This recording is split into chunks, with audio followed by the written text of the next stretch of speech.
Okay, let's get into your reading, Capricorn. Okay, wow. I genuinely need a second with this one. Because what came through the moment I sat down wasn't just interest, it wasn't casual attraction.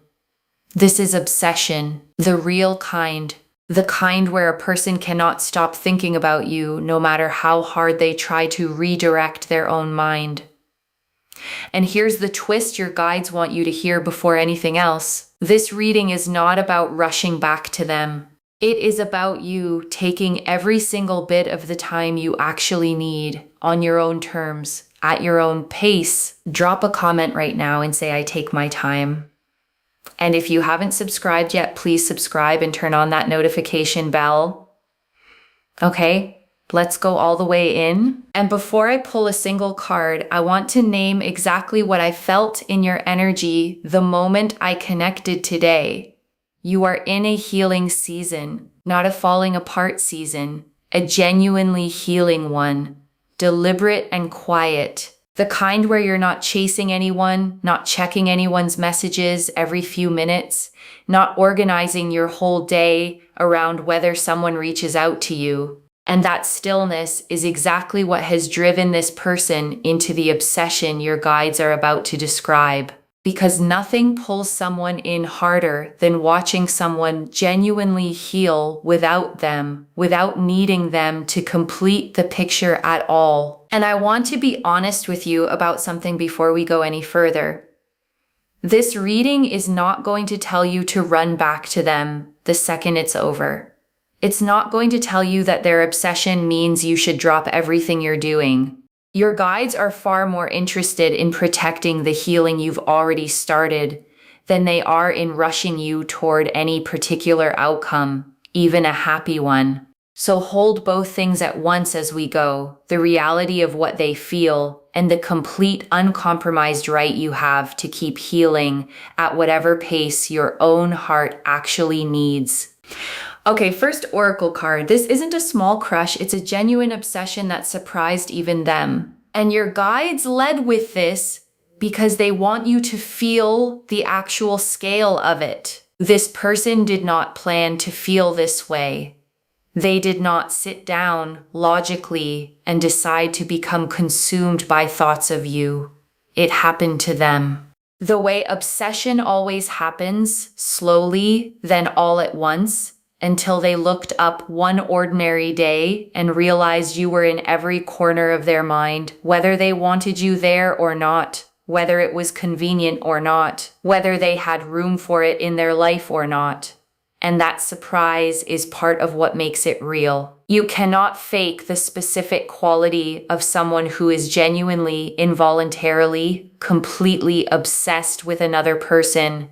Okay, second oracle card. They think about you at the worst possible times and it embarrasses them. And this oracle card gets specific because this isn't a controlled, convenient kind of thinking about you that they can schedule for a quiet moment alone. It happens at work, in meetings, in the middle of conversations with other people where they suddenly lose track of what's being said because your face just appeared in their mind out of absolutely nowhere, completely uninvited, and it embarrasses them because they have always prided themselves on being composed, on being someone who doesn't lose focus over anyone, and you have completely undone that carefully constructed image they had of themselves. Okay, third oracle card. Your absence is louder to them than your presence ever was. And here is something your guides really want you to sit with. The space you've created, the distance, the quiet, the healing time you've deliberately taken for yourself is louder to this person than anything you ever said or did while you were close to them. Because presence is easy to take for granted. Absence is not. Absence has real weight. It sits in a room with you. It follows someone into their car, their bed. The quiet moments right before sleep when there's nothing left to distract them from feeling it fully. And your absence has been following this person absolutely everywhere, every single day, without a break. Okay, fourth oracle card. Your guides are naming something important. You do not owe them your healing timeline. And this is the oracle card I most need you to hear. Because there is a pressure that can quietly creep in when you realize someone is this obsessed with you. A pull to speed things up, to reward the obsession, to think, well, if they feel this much, maybe I should hurry up and let them back in before I've actually finished healing myself first. And your guides are saying clearly, with absolutely no room for confusion, no, their obsession is not a deadline for your healing. It is not a countdown clock you are obligated to beat for them.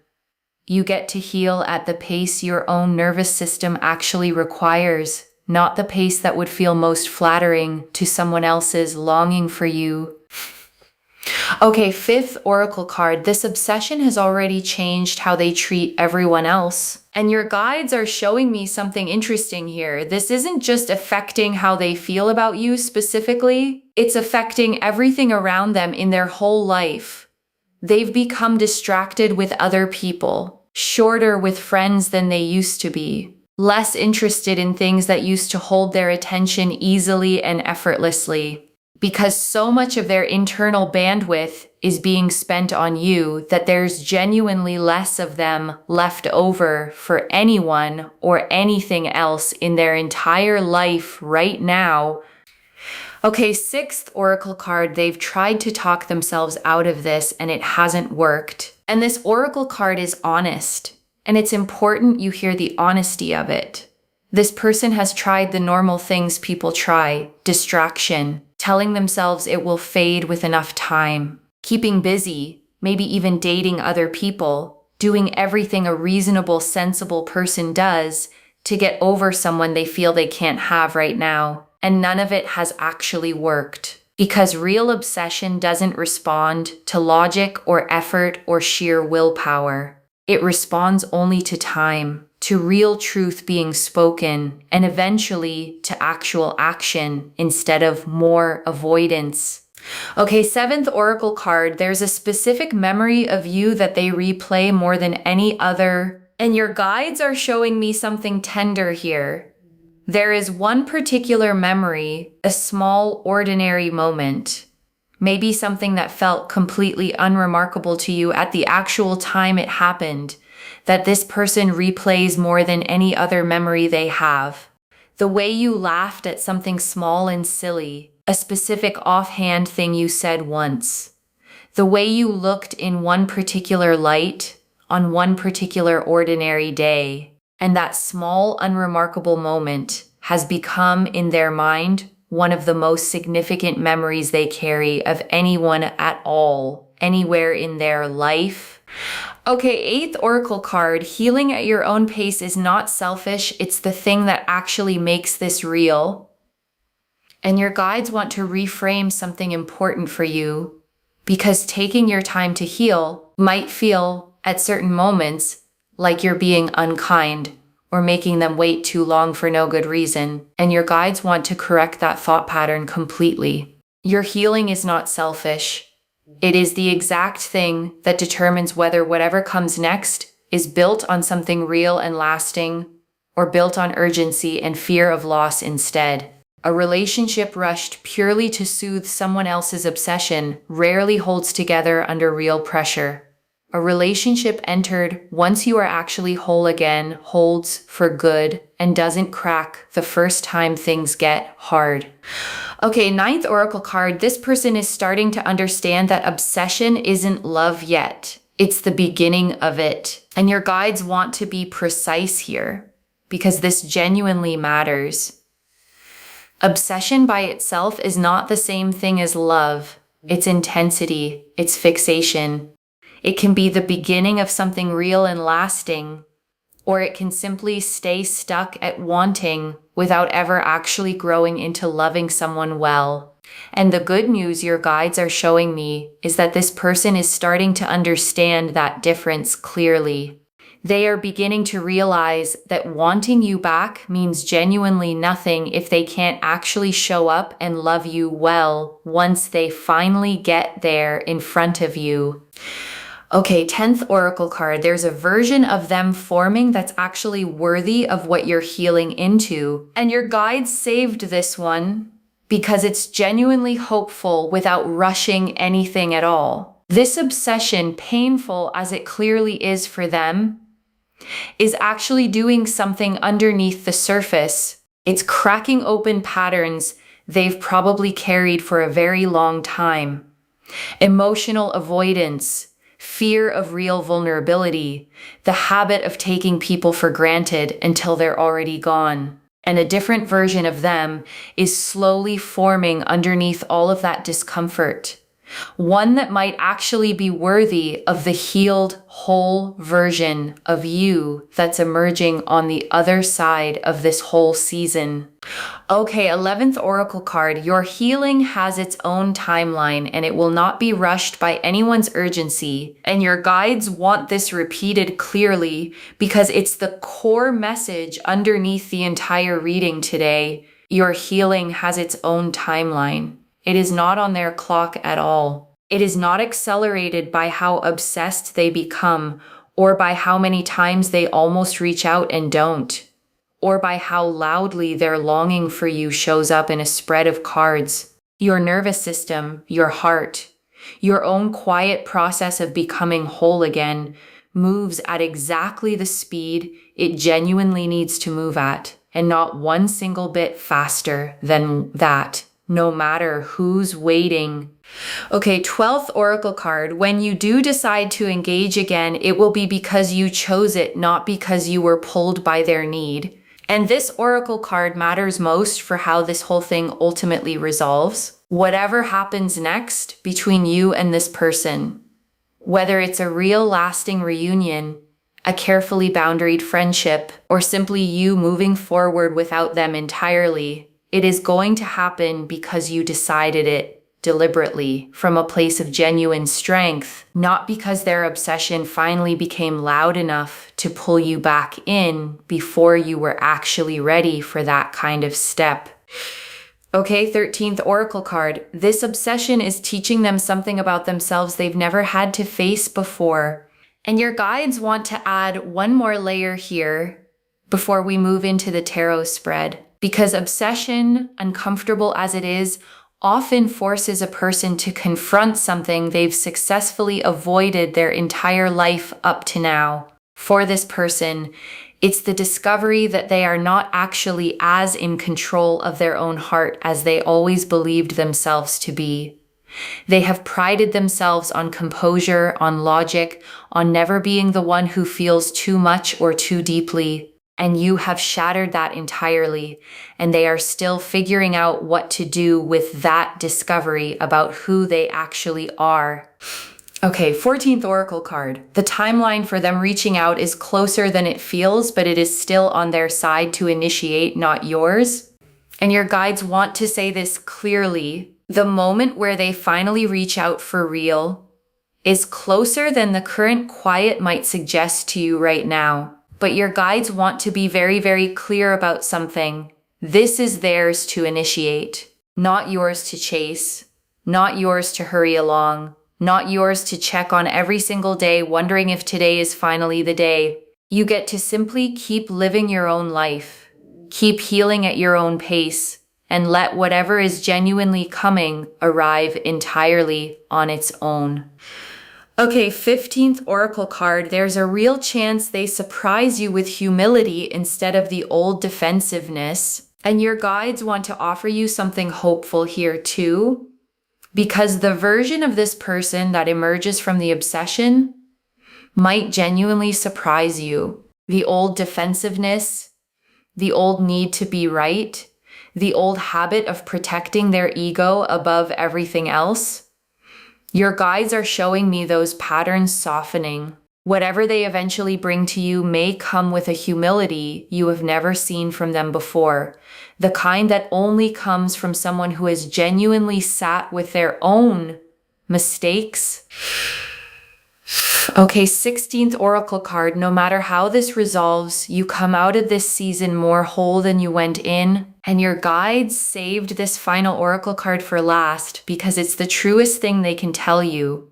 regardless of what happens with this specific person, regardless of whether this becomes a reunion or a closed chapter, you are coming out of this healing season more whole than you went into it, more certain of your own worth, more comfortable with your own company, more able to tell the difference between being wanted and being truly loved well.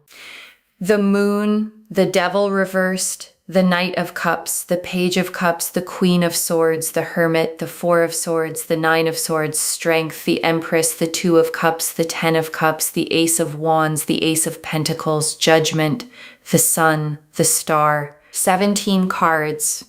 And I want to take real, unhurried time with every single one of them because together they tell the complete story. The moon first. And the moon is obsession in its purest, most undiluted form. The dream state, can't tell what's real energy of someone completely consumed by feeling, unable to find solid ground underneath any of it. This card confirms exactly what the oracle cards already showed.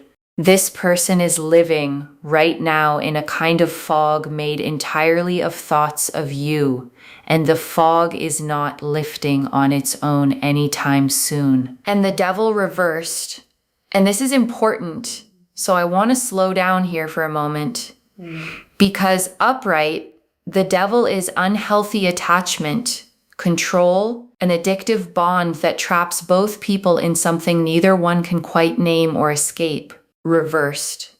It's the breaking of exactly those chains. And what this tells me is that whatever unhealthy pattern existed between you two before, the chasing, the taking for granted, the imbalance in who was always showing up more, is genuinely loosening its grip now. This obsession, as intense as it clearly is not pulling either of you back into the old, unhealthy version of the bond you used to share. And the Knight of Cups.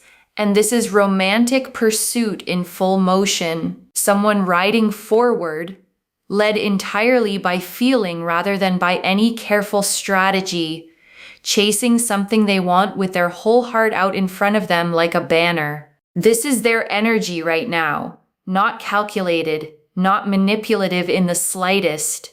Just genuinely emotionally driven toward you, even when they know full well that you're not ready yet. And the Page of Cups. And this is the message that's forming inside them right now. Young, sincere, a little unsure of itself, kind of energy, holding something out with both hands and quietly hoping it isn't dropped or rejected outright.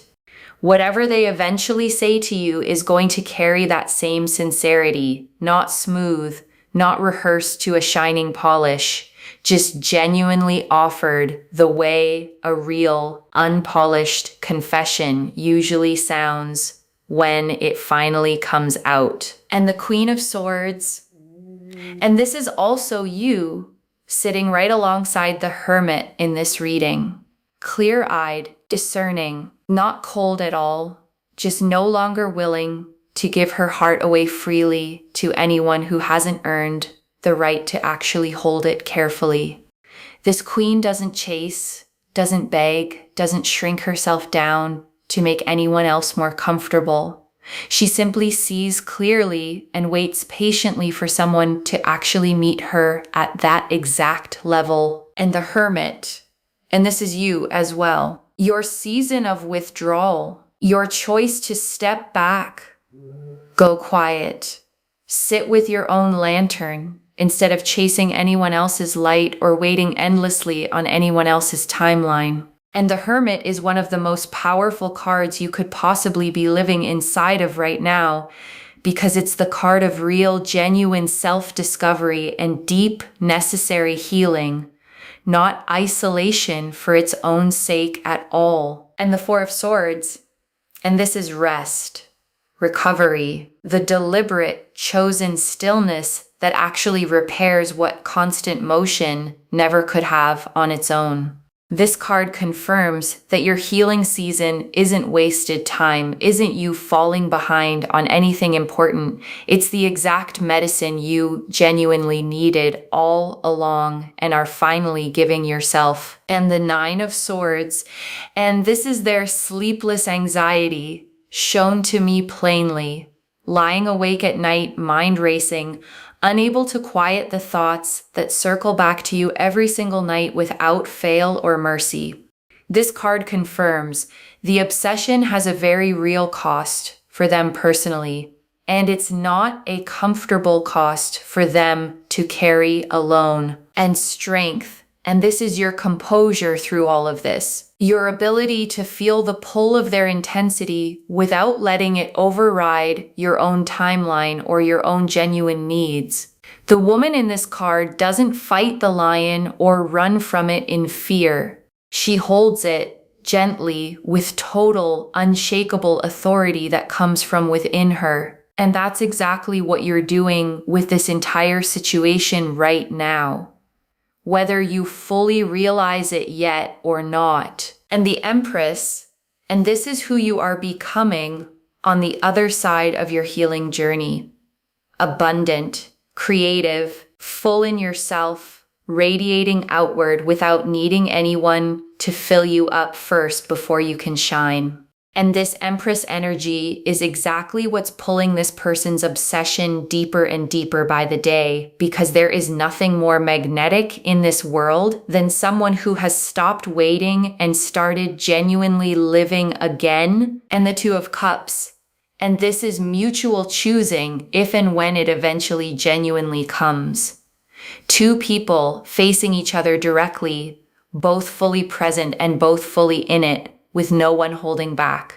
This card shows the potential outcome, not forced, not rushed, just two people genuinely choosing each other from equal, solid ground this time around. And the Ten of Cups. And this is the emotional fulfillment waiting quietly on the other side of all of this, whatever shape it ultimately ends up taking for you, complete, whole, nothing at all missing from the picture this time. And this card is a promise that your story does not end in longing or unresolved, endless waiting for something that never comes. And the Ace of Wands, and this is passion reignited from real solid ground, a fresh spark, genuine energy, the kind of beginning that feels alive and forward moving rather than desperate or anxious underneath the surface of it. And the Ace of Pentacles.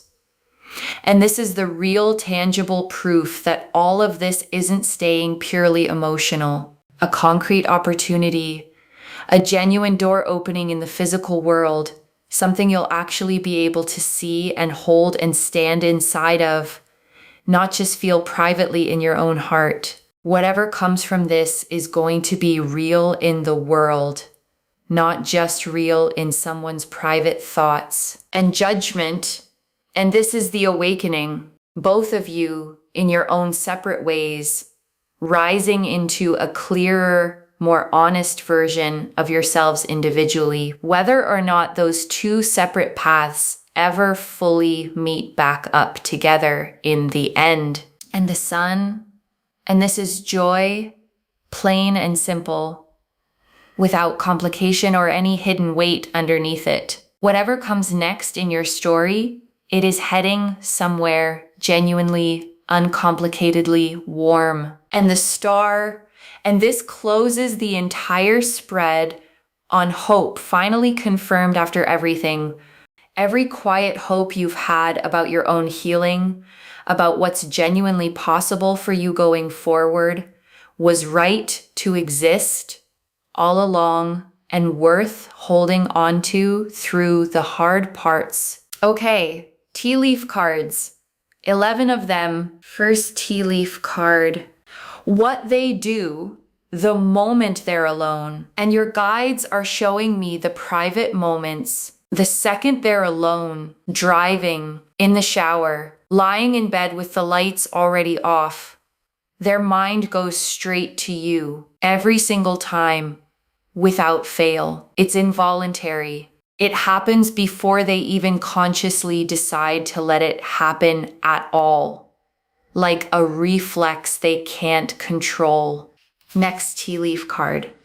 The moment they finally admit this out loud to someone, and there's a moment coming where they finally say it out loud to someone else, a friend, a sibling, someone they actually trust enough to be honest with, I can't stop thinking about them. And saying it out loud makes it real in a way that thinking it privately, alone, never quite managed to do for them.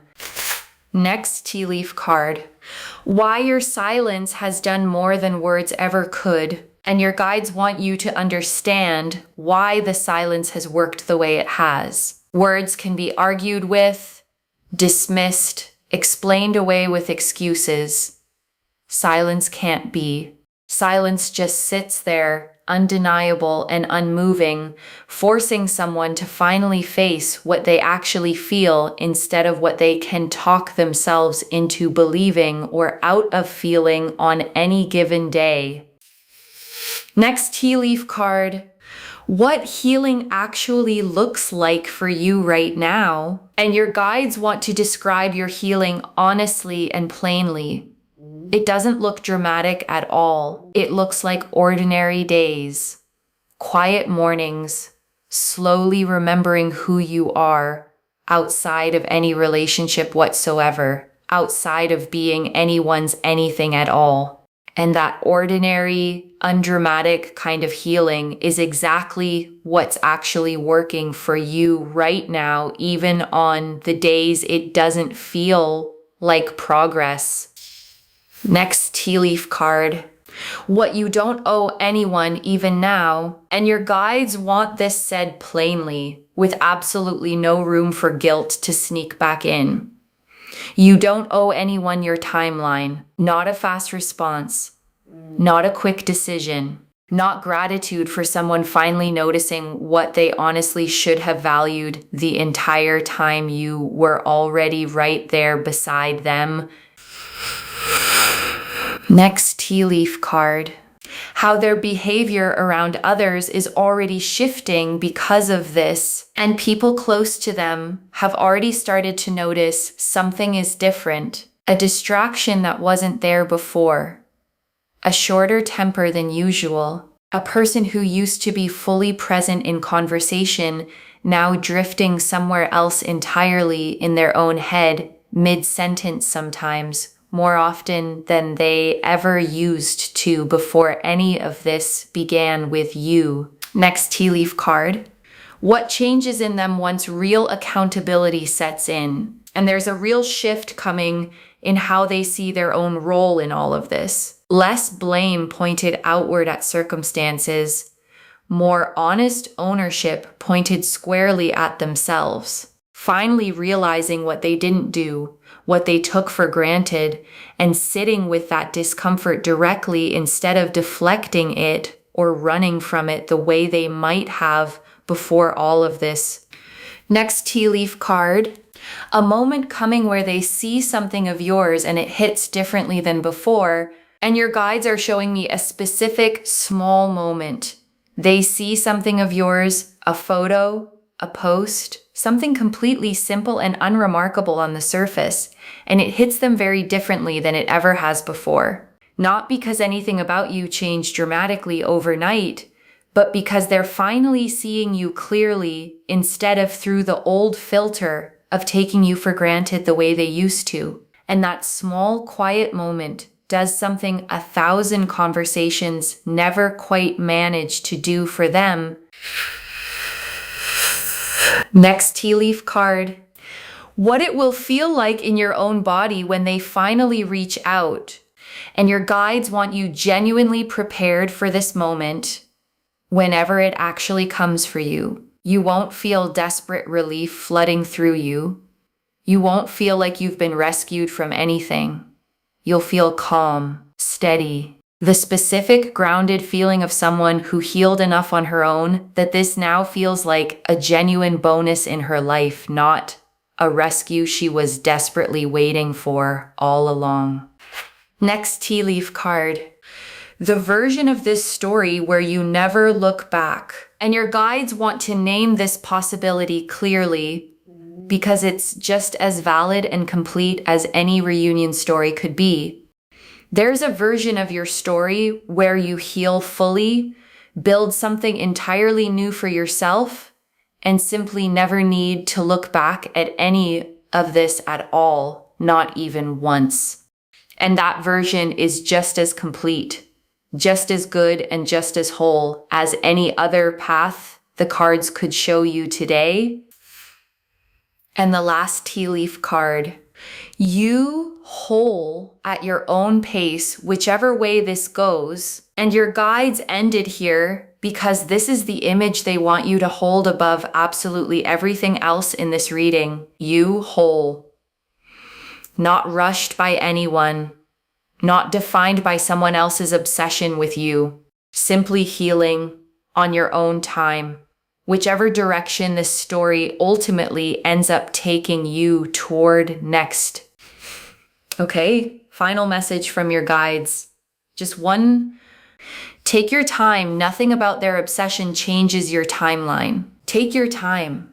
That's the whole instruction. One instruction. Just that. Because the moon confirmed the obsession is completely real. And the Hermit and the Queen of Swords confirmed your healing is valid and genuinely needed right now. And Strength confirmed you can hold all of this without being pulled off your own path by it. And the Empress confirmed the fullness you are growing into, with or without anyone else. And the Star confirmed every quiet hope you have about your own future was right to hold on to through all of it. So take your time, however long that turns out to actually be, without apology to anyone at all. Okay, to bring this home, they're obsessed, and you get to take all the time you need. And the cards showed us everything. Your guides told us this isn't a small crush, it's real obsession that genuinely surprised even them. That they think of you at the worst possible times and it embarrasses them deeply. That your absence is louder to them than your presence ever was. That you do not owe them your healing timeline no matter how much they long for you. That this obsession has already changed how they treat everyone else around them. That they've tried to talk themselves out of it and it simply hasn't worked. That there's one specific memory of you they replay more than any other. That healing at your own pace is what makes this real instead of rushed and fragile. That obsession isn't love yet, it's only the beginning of it.